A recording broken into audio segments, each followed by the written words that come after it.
وەزارەتی پلاندانانی عێراق ڕایگەیاند ئەمساڵ پرۆسەی سەرژمێری گشتی دانیشتوان ئەنجام نادرێت. تورکمانەکان نزیبوونەوەی پێشمەرگە و سوپای عێراق بە مەترسی بۆ سەر کەرکووک دەزانن. ئەمریکا بارینە ئاسایی لە واشنتۆن و حەڤا ویلایەتی دیکەی ئەو وڵاتە ڕاگەیاند. سڵاوتان لەبێت، هەواڵی ڕۆژتان پێشکەش دەکەم. تورکمانەکان نزیکبوونەوەی پێشمەرگە و سوپای عێراق لا یەکتر بە مەترسی بۆ سەر کەرکووک دەزانن.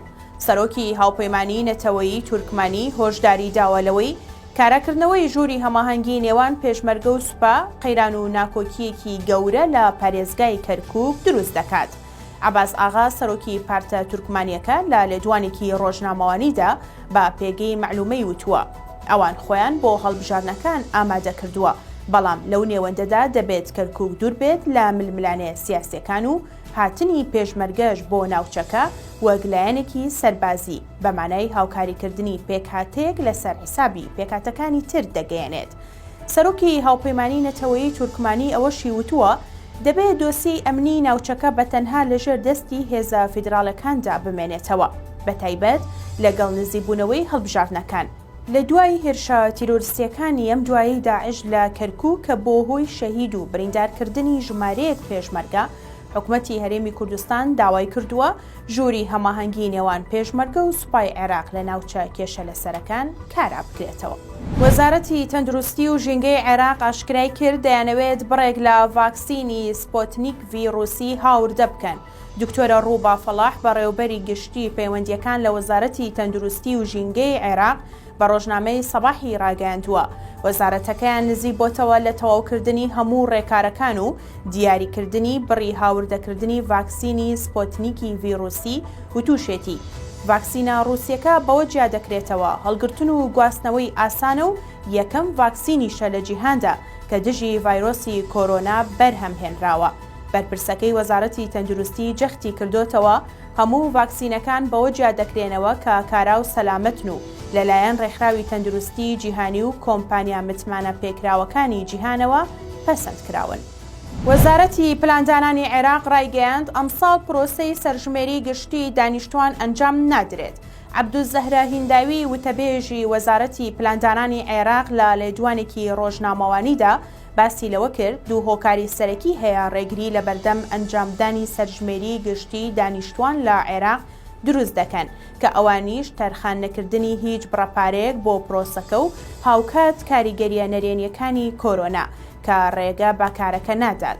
ڕوونیشی کردوتەوە ئەنجامدانی سەرژمێری پێویستی بە 150,000 کارمەند هەیە تاوەکو سەردانی خێزانەکان بکەن.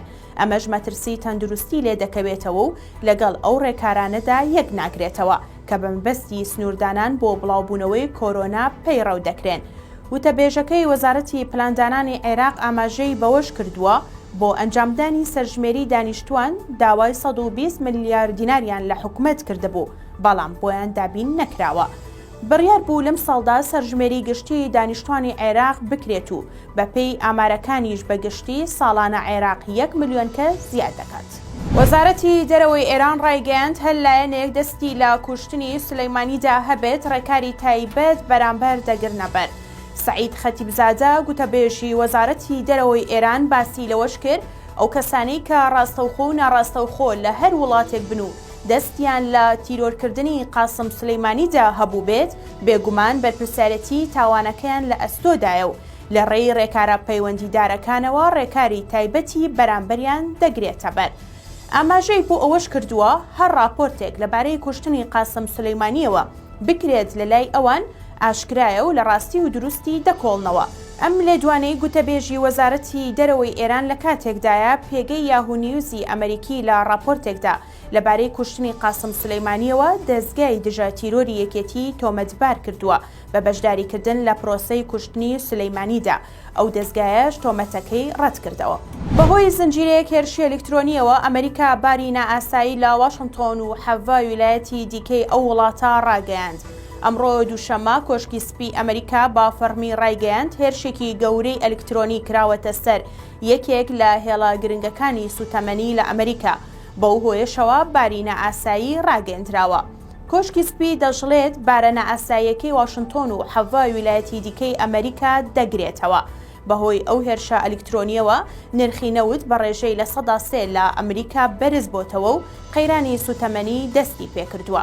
هەر شاد بن.